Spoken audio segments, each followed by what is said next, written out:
Hello guys, मेरा नाम है दीक्षा वाजपेयी और निक्षा अकेडमी में एक बार फिर से आपका बहुत बहुत स्वागत है। आज हम लोग करने वाले हैं 14 अक्टूबर का थर्ड शिफ्ट का पेपर जो कि CHSL का है। स्टार्ट करते हैं। इंग्लिश के 25 क्वेश्चन फटाफट से डिस्कस करेंगे और बहुत ही अच्छे से डिस्कस करेंगे। डिटेल सोल्यूशन देने वाली हूँ मैं। अगर कोई भी क्वेश्चन फिर भी आपको नहीं समझ में आता है तो आप नीचे कॉमेंट सेक्शन में मुझसे जरूर पूछ सकते हैं, ठीक है। चलिए, सबसे पहले आप देख सकते हैं यहाँ पर पैराजम्बल सेंटेंस है। मैं अपने आप को थोड़ा सा छोटा कर दे रही हूँ जिससे कि आपको सही से प्रॉपरली दिख जाए। नीचे कर लेती हूँ मैं अपने आप को। पैराजम्बल सेंटेंस है, आप देख सकते हैं। सबसे पहले कह रहा है one of them said. One of them said यानी कि ऑप्शन एलिमिनेट, ठीक है। क्यों एलिमिनेट हो गया आपको मैंने बता दिया कि जब एक उनमें से एक ने कह दिया, उनमें से एक ने कहा है तो यानी कि उसमें से पहले किसी एक का जिक्र होना चाहिए, ठीक है। अब उसके बाद on the way the three friends pass through a forest, हो सकता है, बिल्कुल हो सकता है। Seeing the bones the friends thought of tasting deer. Deer किसके लिए आया है? फ्रेंड्स के लिए आया है। डियर नॉलेज एंड स्किल्स, ठीक है। लेकिन अगर द फ्रेंड्स लगा हुआ है तो ये एडजेक्टिव बन गया ना, तो इसके लिए पहले नाउन आना चाहिए, है ना। तो ये द फ्रेंड्स बन गया, इससे भी शुरुआत नहीं हो सकती। और लास्ट की अगर हम बात करें तो लास्ट में under tree in the forest they saw, they किसके लिए यहाँ पर आया है, तो इससे भी शुरुआत नहीं हो सकती। ना तो सी से होगी, ना डी से होगी, ना ए से होगी। अब देख लेते हैं बी वाले कितने ऑप्शन हैं आपके पास। तो भैया बी वाला आपके पास एक ही ऑप्शन है। पूरा सेंटेंस पढ़ने की भी जरूरत नहीं है, सिर्फ आंख मूंद के आंसर लगा दीजिए। एक ही ऑप्शन आपके पास बचा है बी से आंसर हो जाएगा। आगे बढ़ते हैं, ठीक है। नेक्स्ट ऑप्शन पे देखते हैं। नेक्स्ट ऑप्शन पे क्या रहा है, हमें बताना है इसका करेक्ट डायरेक्ट फॉर्म, ठीक है। इनडायरेक्टली आपको दिया हुआ है, डायरेक्ट फॉर्म बताना है। तो अगर हम बात करें तो सबसे पहले हम क्वेश्चन को रीड करते हैं। क्वेश्चन में कह रहा है आपसे कि Balaji said that he had already, देखिए ही हैड लगा हुआ है। हैड लगा हुआ है तो दो आपके पास पॉसिबिलिटी है। पहले दिमाग में जो स्टक करनी चाहिए वो क्या, दो पॉसिबिलिटी आनी चाहिए कि या तो ऑप्शन हैव से होगा या हैड से होगा। क्योंकि हैड वाले केस में या तो नो चेंज होता है, यानी कि अगर आपका पास्ट परफेक्ट बना हुआ है तो पास्ट परफेक्ट में या तो नो चेंज होता है और या तो प्रेजेंट परफेक्ट होता है ना। दो केसेस हो सकते हैं।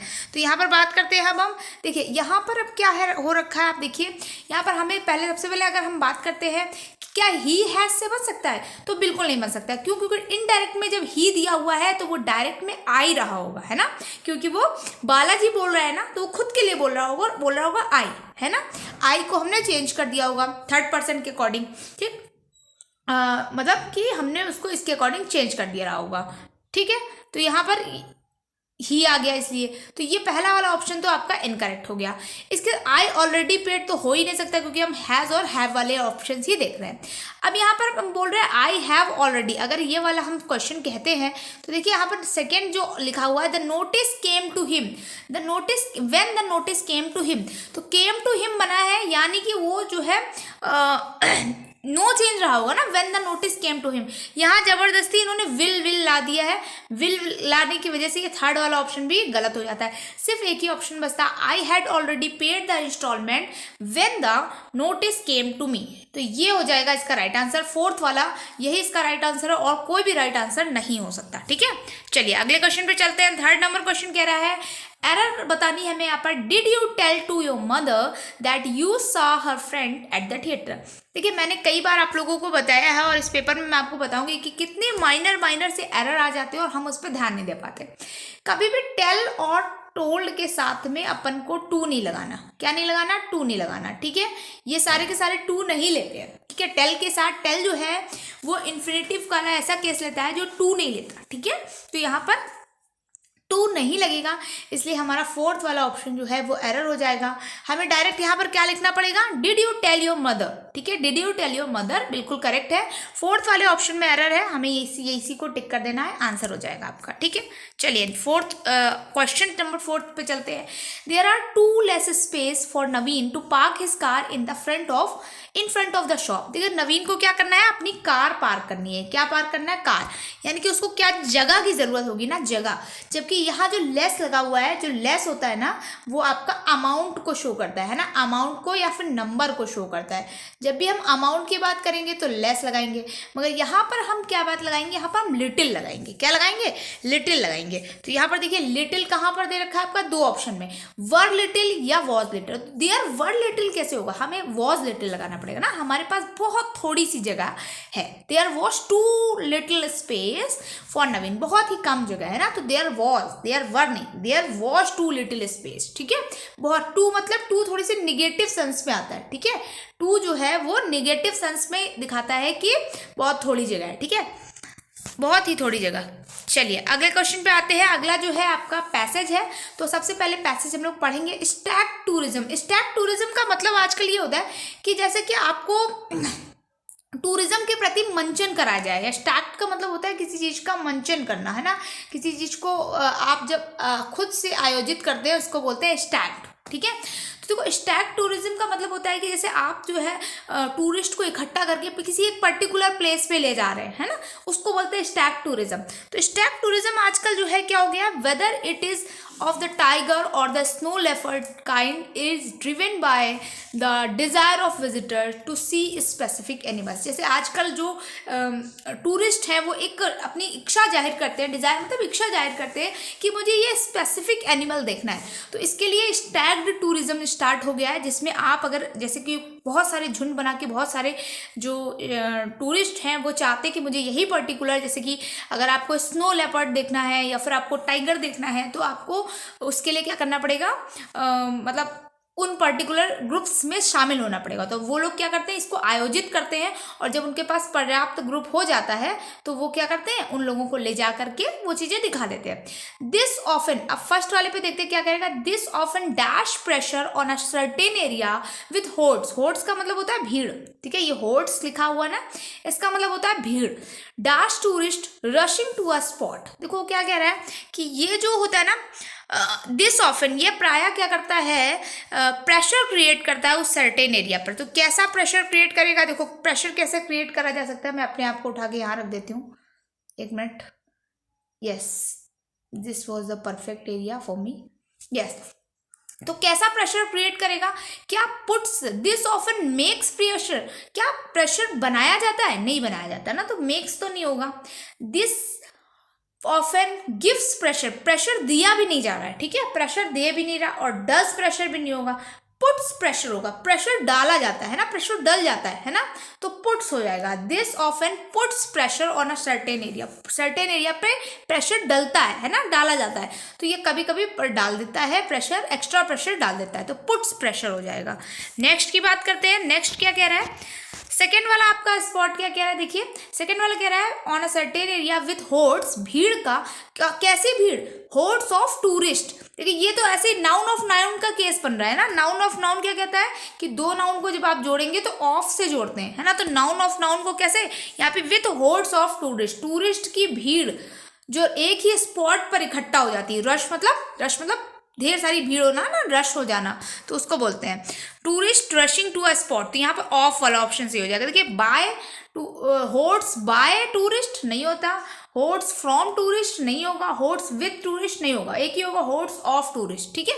होर्ड्स ऑफ टूरिस्ट मतलब टूरिस्ट यानी कि घूमने वालों की भीड़, ठीक है।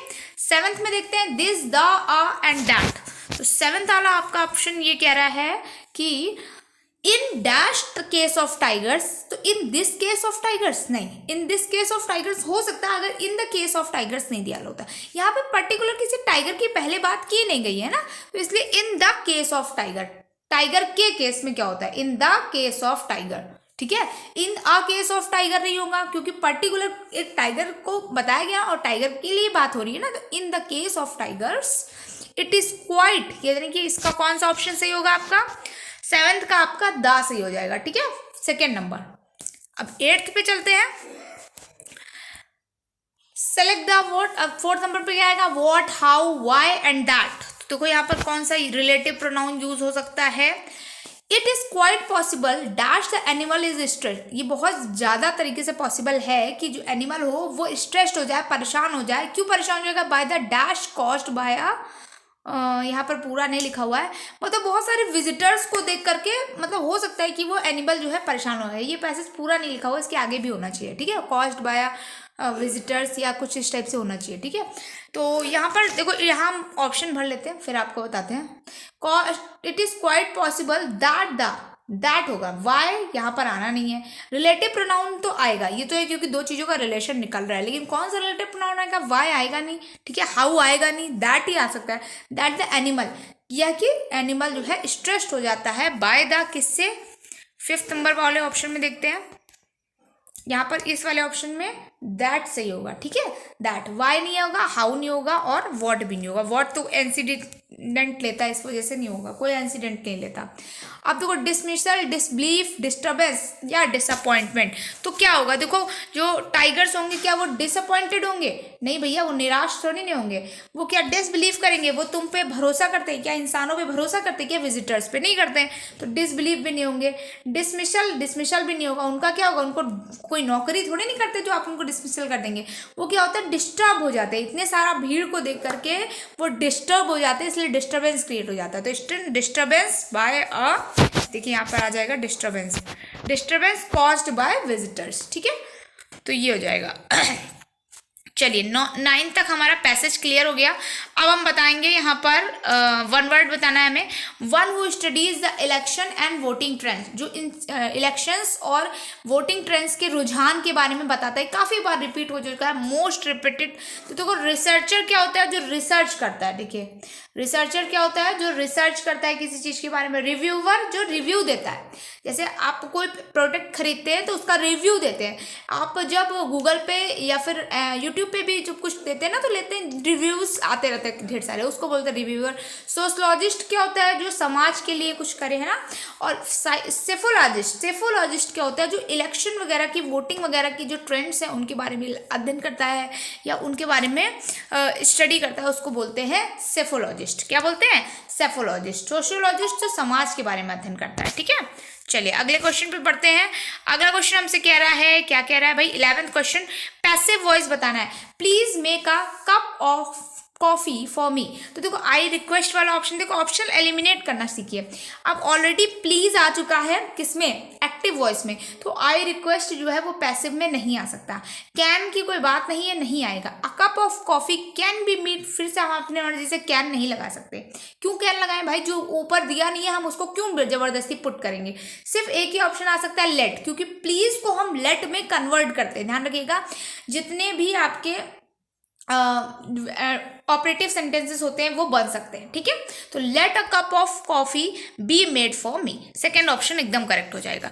You had better not to try and feed the animals in the zoo, it is forbidden. तो देखो कह रहा है यू हैड बेटर, अरे भैया बहुत ही आसान एरर दिख गई हमें, एरर देखना था और एरर बहुत ही आसान दिखी। देखो हैड बेटर लगा हुआ है, ठीक है। हैड बेटर का मतलब क्या होता है, हैड बेटर के बाद जो है हमने बिल्कुल रट्टा मारा था कि हैड बेटर के बाद अगर कहीं पे भी टू दिख जाए, हैड बेटर के बाद अगर कहीं पे भी टू दिख जाए तो वो नहीं आएगा, लेकिन हैड बेटर वाली क्लॉज में ही दिखे तो क्यों नहीं आएगा। देखो हैड बेटर जो है वो ऐसा इन्फिनेटिव लेता है जो कि टू ना ले, ठीक है। वहाँ पर बेयर इन्फिनेटिव्स यूज होते हैं, हैड बेटर, हैड रदर, ये सारे जो है क्या होते हैं, ये बेयर इन्फिनेटिव लेते हैं, यानी कि विदाउट टू वाले इन्फिनेटिव लेते हैं। तो यहाँ पर कौन से पार्ट में एरर है, इस पार्ट में एरर है।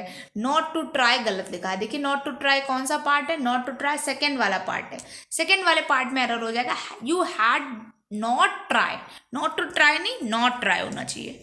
चलिए मैंडेट, मैंडेट का मतलब होता है कोई चीज़ जो अनिवार्य रूप से की जा रही हो, बिल्कुल कंपलसरी हो, ठीक है। सॉरी माफ कीजिएगा, मैंडेट वो मैंडेटरी होता है, ठीक है, मैंडेटरी होता है। मैंडेट का मतलब होता है जो चीज़ आपको ऑफिशियल, मतलब एकदम शासनादेश बोल सकते हैं, ठीक है, जो शासन की तरफ से आपके लिए आदेश आया है उसको अपन मैंडेट बोलते हैं। आपको ऑप्शन दिख रहे हैं ना सही से, एक मिनट मैं कर देती हूँ, अभी दिख रहा है। मैंडेट, मैंडेट का मतलब होता है जो शासन की तरफ से आदेश आया है उसको बोलते हैं, ठीक है। ऑफिशियली कोई अनाउंसमेंट की जाती है उसको बोलते हैं मैंडेट, ठीक है, और वो मैंडेटरी होता है, जो एकदम अनिवार्य होता है। लास्ट ट्रिप, तो लास्ट ट्रिप तो भैया होगा नहीं, लास्ट ट्रिप जैसे यहाँ पे कुछ नहीं है। ब्रोकन प्रॉमिस, ब्रोकन प्रॉमिस भी नहीं होगा, ये भी गलत है। Man made, man made official order से हो जाएगा, फोर्थ वाला ऑप्शन से हो जाएगा। मैंडेट का मतलब होता है ऑफिशियल ऑर्डर, ठीक है, इसका मतलब होता है मैंडेट, इट्स मैंडेट, ठीक है। चलिए अगले क्वेश्चन में पढ़ते हैं। अगला क्वेश्चन कह रहा है जंबल्ड सेंटेंसेस बताना था हमको। It was known as Lolark Ghat earlier and was renamed in honour of the saint. ठीक है, इट वॉज नोन एज लिखा है, यानी कि पहले इसके बारे में कोई ना कोई घटना जरूर बताई गई होगी, तो ए से ऑप्शन तो नहीं होगा, इट वॉज नोन एज है ना, तो क्या कुछ तो बताया गया होगा ना, इट वॉज नोन एज, कुछ तो इसके बारे में बताना चाहिए। नेक्स्ट देखते हैं, नेक्स्ट कह रहा है In 1941 industrialist BD Birla undertook the renovation of the ghat. ठीक है, हो सकता है, लेकिन घाट की बात हो रही है, क्या घाट दिखते हैं, पहले भी कुछ आया है। Among the 7 Ghats that are associated with his life, the Tulsi Ghat is most special। ठीक है, यहाँ से भी शुरुआत हो सकती है, लेकिन फिर मैं बोल रही हूँ क्या घाट का जिक्र पहले किया गया है, ये देख लेते हैं। अब आते हैं the glorious city of Kashi. देखिए ऐसे ही एक मैंने पहले भी बताया था, जिसमें मैंने अपोजिशन का केस बताया था ना, तो the glorious city of Kashi famous for its Ghats. देखो यहाँ पे है ना, ऐसे शुरुआत करोगे। अगर किसी के घाट के बारे में, देखो कानपुर के बारे में अगर मुझे बताना है कि कानपुर में कोई मॉल है, तो पहले मुझे कानपुर के बारे में बताना पड़ेगा, फिर मुझे बताना पड़ेगा कि इसके अंदर ये मॉल है ना। तो उसी तरीके जैसे एसएससी है, तो एसएससी के मेन हेड ऑफिस के बारे में पहले हम बात करेंगे कि दिल्ली है, और दिल्ली के बाद उसके रीजनल ऑफिसेस के बारे में बात करेंगे। वही सेम केस यहाँ पर भी है। तो सबसे पहले हमें डी ऑप्शन को लाना पड़ेगा, क्योंकि हम काशी को इन्वॉल्व करेंगे। तो डी ऑप्शन से एक ही ऑप्शन है, that is third option he correct हो जाएगा। देखिए बनेगा क्या, the glorious city of Kashi famous for its Ghats along the Ganges river is where the 17th century Saint Point Tulsidas lived। ठीक है, अब इसके बाद में देखिए डी के बाद सी आ जाएगा, अमंग द 7 घाट्स। देखो यहाँ पर आ जाएगा ना, अभी हमने पहले घाट्स की बात करी, फिर उन 7 घाटों में देखो 7 घाट्स की बात भी हुई है। इसके बाद में हम बताएंगे कि among the 7 ghats that are associated with his life the Tulsi Ghat is most special. And इसके बाद में हम ए आ जाएंगे, क्यों, इट वॉज नोन एज, देखो कौन सा, तुलसी घाट के बारे में बोला, और it was known as Lolar Ghat earlier. Lolar Ghat कहला जाता था पहले, अभी क्या कहते हैं, तुलसी घाट। ठीक है, तो इस तरह से ये थर्ड वाला ऑप्शन आपका करेक्ट हो जाएगा।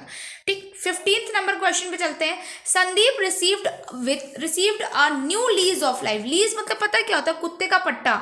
लीज कुत्ते के पट्टे को कुत्ते को बांधी जाती है। ठीक है, तो अगर आप new lease of life start कर रहे हैं, यानी कि आप जो है क्या कर रहे हैं, आप बिल्कुल अर्लियर जो है एनर्जेटिक हो रहे हैं। ठीक है, मतलब पहले से आप बहुत ज़्यादा एनर्जेटिक हो रहे हैं, बहुत ज़्यादा आपके अंदर उत्साह आ गया है। मतलब मान लीजिए आप डल थे, एकदम बोरिंग थे, एकदम हाँ, पहले जो है एकदम कोई भी वो नहीं था, अचानक से आपने कोई मोटिवेशनल वीडियो देखा और फिर से आपको लगा कि मैं तो बहुत कुछ कर सकता हूँ, एसएससी में जॉब लेकर ही रहूँगा, मैं तो ये कर सकता हूँ, तो यानी कि आप क्या हुए, एनर्जेटिक हो गए। तो बिकेम एनर्जेटिक अगेन, यानी कि न्यू लीज ऑफ लाइफ, तो उसे बोलते हैं new lease of life. Fourth option इसका बिल्कुल करेक्ट हो जाएगा, बिकम एनर्जेटिक अगेन, फिर से बहुत ज़्यादा उत्साह आपके अंदर आ जाए किसी वजह से, तो उसको बोलते हैं बिकम एनर्जेटिक अगेन या न्यू लीज ऑफ लाइफ। ठीक है, चलिए अगले क्वेश्चन पे आते हैं। रोटाउंड मतलब क्या होता है, रोटाउंड मतलब होता है हट्टा कट्टा मोटा पतला सा गोल सा होता है ना, उसको बोलते हैं। ठीक है, गुम्बदाकार भी बोल सकते हैं, राउंड होता है ना, गोल मटोल, उसको बोलते हैं रोटन।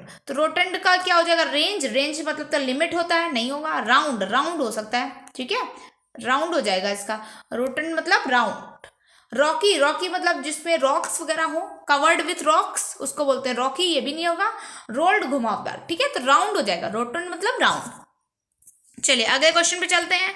नेक्स्ट क्वेश्चन कह रहा है, the area is dash closed circuit television surveillance. देखिए the area is dash closed circuit television surveillance. तो यहाँ पे क्या कह रहा है, जो एरिया जैसे हम बोल रहे थे अभी, देखो बीच में क्या हो रहा था, रेड जोन एरिया हो रहे थे सबके यहाँ पे, तो under the red zone area आता था। Under the red zone area का मतलब रेड जोन एरिया के अंदर ये एरिया आ रहा है पर्टिकुलर, ये जो पर्टिकुलर एरिया है ये रेड जोन एरिया के अंतर्गत आ रहा है। बहुत लोग इस समय पबजी गेम खेल रहे थे ना, पबजी गेम में ब्लू जोन आता था, है ना, तो वो ब्लू जोन क्या आता था, अंडर द ब्लू जोन के अंदर होना, है ना। ओवर द ब्लू जोन तो नहीं कहेंगे, ओवर मतलब क्या होता है, अगर आपके ऐसे ऊपर ओवर द ब्लू जोन आ जाए, यानी कि आसमान के ऊपर से अगर ब्लू जोन आ जाए तो उसको हम ब्लू जोन बोलेंगे। ठीक है, अब इनटू द ब्लू जोन आप कूद के थोड़े नहीं जा रहे हैं, तो इनटू द ब्लू जोन भी नहीं होगा। ठीक है, यहाँ पर क्या हो जाएगा, इसके अलावा आप क्या कह सकते हैं, अबाउट द, ये भी नहीं होगा, अंडर द क्लोज सर्किट हो जाएगा। अंडर द क्लोज सर्किट यानी कि क्लोज सर्किट टेलीविजन सर्विलांस के अंदर आता है, वो अंदर आता है। ठीक है, ये एरिया। चलिए फोर्थ ऑप्शन इसका करेक्ट आंसर हो जाएगा, फोर्थ वन। चलिए अगले क्वेश्चन पे बढ़ते हैं, 18वें क्वेश्चन पे देखते हैं क्या कह रहा है। 18वां क्वेश्चन आपसे कह रहा है if someone is an old hand then he she is. Old hand का मतलब क्या होता है? एक्सपीरियंस्ड होना, है ना। ओल्ड हैंड मतलब पुराने हाथ है, बोलते हैं ना दादी नानी के हाथ है, तो क्या होंगे वो? पुराने होंगे, एक्सपीरियंस होगा। अभी हम कुछ खाना बनाने जाएंगे, हो सकता है उल्टा सीधा हो जाए, गड़बड़ हो जाए, लेकिन अगर कोई पुराने महिला जाएगी तो वो बहुत ही बढ़िया खाना बनाएगी, है ना। तो उसी को बोलते हैं फॉरगेटफुल, भुलक्कड़ नहीं होगा ओल्ड हैंड, वीक कमजोर भी नहीं है, एज्ड भी नहीं है। यहाँ पर ओल्ड हैंड से लेना देना है आपका एक्सपीरियंस्ड, ठीक है, एक्सपीरियंस का, बहुत ही जिसके पास तजुर्बा है उसको बोलते हैं ओल्ड हैंड, ठीक है। चलिए अगले क्वेश्चन पे पढ़ते हैं। 19th क्वेश्चन कह रहा है हमें बताना है करेक्ट स्पेलिंग बतानी है। देखो इनसिग्निफिकेंट की करेक्ट स्पेलिंग होती है इनसिग्निफिकेंट, जो महत्वपूर्ण नहीं, इनसिग्निफिकेंट, ठीक है, ये हो जाएगी स्पेलिंग, ठीक है।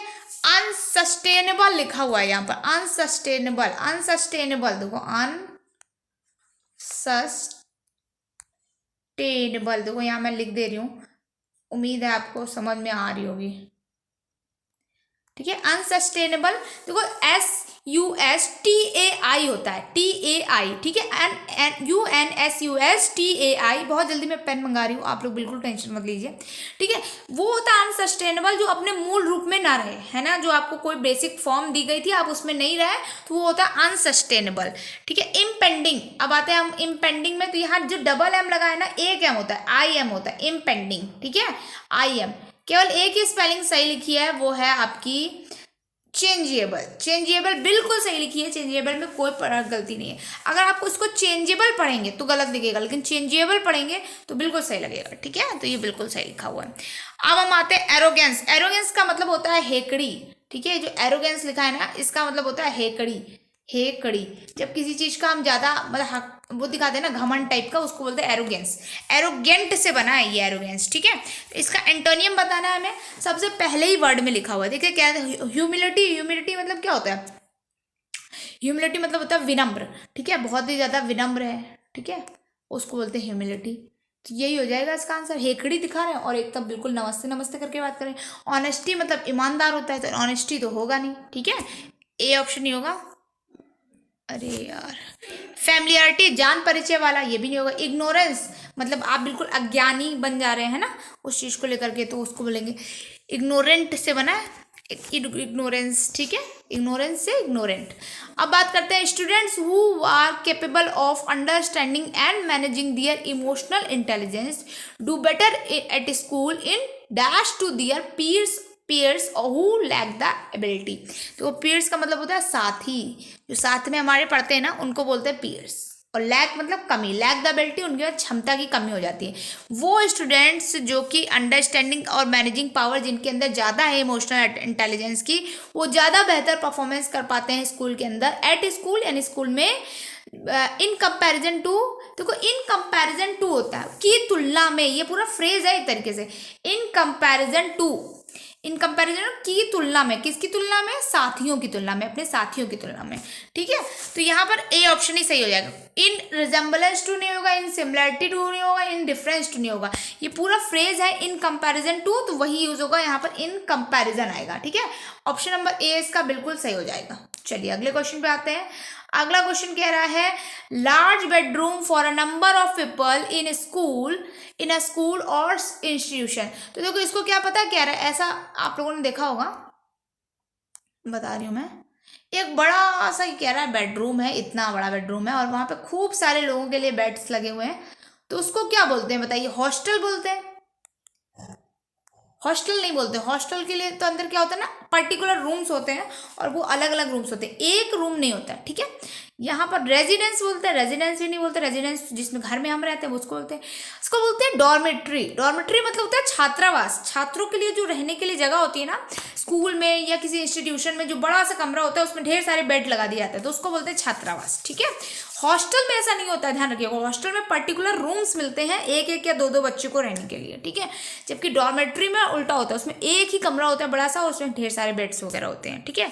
चलिए आगे बात करते हैं। जैसे पुलिस में भी डॉर्मेट्री मिलती है। लॉज मतलब सराय होता है, जो एक किसी मकान या उसमें आप रहते हैं बिना कुछ चार्ज वार्ज दिया, उसको बोलते हैं लॉज, ठीक है। चार्ज भी दे देते हैं कभी कभी आप, उसको बोलते हैं लॉज।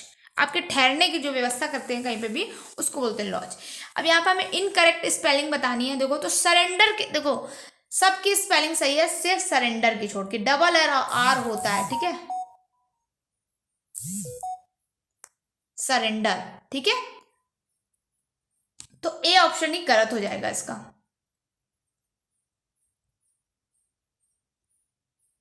ए ऑप्शन हो जाएगा, ठीक है। सकलेंट, सकलेंट बिल्कुल सही लिखा हुआ है। एक्चुअली में सकलेंट का मतलब होता है जो चीज बिल्कुल भी, ये बिल्कुल सही लिखा हुआ है, ठीक है, सकलेंट में कोई भी एरर नहीं है। सकलेंट का मतलब होता है रसीला, ठीक है, क्या होता है, रसीला, कोई चीज बहुत जूसी है उसको बोलते हैं सकलेंट, ठीक है। अब हम बात करते हैं सक्सेस। सक्सेस सबको लेनी है एक दिन। सकम, सकम का मतलब होता है जो झुक जाए, यील्ड, है ना, जो झुक जाए किसी चीज के आगे तो उसको बोलते हैं सकम, ठीक है। चलिए अगले क्वेश्चन पे आते हैं। इसमें सरेंडर की स्पेलिंग गलत लिखी थी, डबल आर होना चाहिए था। चलिए अगले क्वेश्चन पे पढ़ते हैं 24th पे। हार्श, हार्श का मतलब होता है बहुत ही कठोर, है ना, जो बहुत ही कठोर वर्ड्स में बात करें। कभी कभी आप लोग यूट्यूब कमेंट्स में बहुत हार्श कमेंट करते हो, है ना, तो इसका एंटोनियम बताना। एनर्जेटिक, जिसके अंदर बहुत उत्साह हो, बहुत एनर्जी हो। रोबस्ट, मोटा ताजा, खट्टा खट्टा नहीं। फ्रेजाइल, जो क्षण भंगुर हो, जो टूट जाए। लीनियंट, लीनियंट मतलब जो उदार हो, है ना, तो कठोर का क्या होगा, उदार, जो बहुत ही उदार है उसको बोलते हैं लीनियंट, ठीक है। ऑप्शन नंबर ए इसका करेक्ट आंसर हो जाएगा।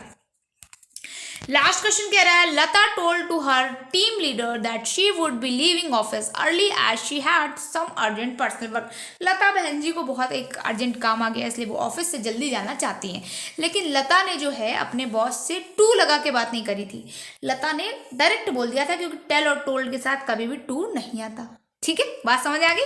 लता जो है वो टोल्ड के साथ टू नहीं लगाएगी, क्योंकि वो समझदार महिला है, वो केवल टोल्ड हर बॉस, है ना, इस टाइप से कर देगी। तो यहाँ पर ए ऑप्शन में एरर हो जाएगा,